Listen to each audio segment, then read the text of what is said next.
It would appear that Arctic Cat owns more iconic handles than the other OEMs. To prove that point, this year we've already done an in-depth review of the rebirth of the iconic Thundercat. On this week's test ride, we're going to go in-depth on another iconic Arctic Cat, the Tigre.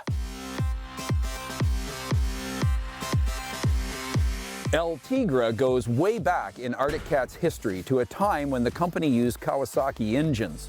Some students of history claim the emergence of Arctic Cat Green is actually rooted in Kawasaki's indigenous ownership of the color. However, the Tigre handle in our books made snowmo history when Arctic Cat literally resurrected itself from bankruptcy in 1984 and rose to become the solid industry player it is today.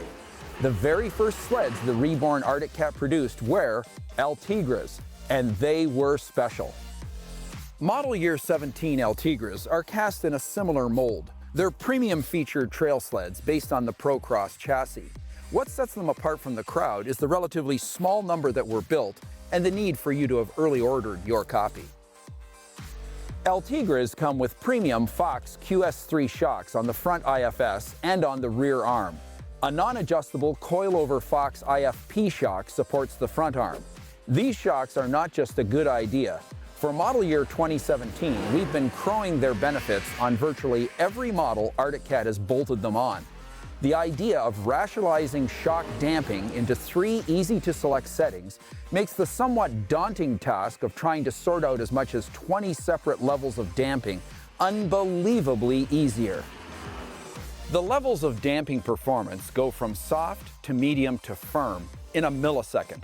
The good news is this: you can discern the difference each of the 3 settings makes in the Tigre's ride quality. Tigres are available with 600 dual-stage injection power, 1049 4-stroke power, and 800 EFI power. You can get 129 and 137-inch 600s and 800s, while 1049s are only available with 129-inch tracks. The Tigre's engine profile is impressive and offers diverse performance from the potent DSI 600 and the 800 EFI. If you're a 4-stroke guru, then the 1049 will satisfy and deliver respectable fuel economy. For our money, we like the 600 and 800 2-strokes because that's what an Tigre should be. Arctic Cat continues to produce the ProCross with 2 annoying issues. The first is the dual skag anti-darting carbides, and the second is an unbelievably awkward oil tank filler. The dual skag carbides generate unrepentant understeer under all but cement quality hardpack. Arctic Cat believes the anti-darting benefits of these skags justifies the understeer they generate. Frankly, we don't buy it. We replace these dual skags with a set of Woody's 6-inch carbides. The oil filler issue is harder to understand. Having to undo multiple Zeus fasteners while prying the bodywork back and attempting to pour an oil bottle in the tight confines available makes no sense. We await an update. Thankfully, the Tigres, whether 129 or 137, benefit from Arctic's slide-action floating front arm skid. This design has been improved and perfected to deliver an outstanding ride in jigglers and a compliant and bottomless feel through square edgers.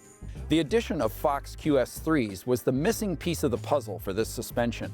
With the rear arm QS3s set on full soft and the spring preload set at a couple inches of sag, the new Tigre can hold its own against the Polaris Pro XC and Skidoo's benchmark R-Motion. In terms of performance, there's little debate around the posh, well-lit SuperTrax SnowTrax offices. The 600 DSI Twin is our favorite 600 class motor. The 800 is a little long in the tooth, but it is drop-dead reliable. And the 1049 4-stroke triple, well, it is unabashedly our favorite 4-stroke, period. The final piece of the 2017 Arctic Cat Tigre is the outstanding, retro, and memory-inspiring graphic presentation of the sled. It looks every bit the part, the Tigre, in all its glory. Arctic Cat has paid attention to the exclusivity of the Tigre by making this model relatively scarce and thus somewhat exclusive. From a performance perspective, buyers can have it their way with a myriad of track and engine choices. This question remains to be answered. Does the re-emergence of the Tigre in model year 17 enhance or erode the iconic reputation of this much-loved handle? That question will be answered by no one. It is a judgment left in the hands of time. If you enjoyed the video that you just saw, like it and then subscribe to our page for more great content from SnowTracks TV.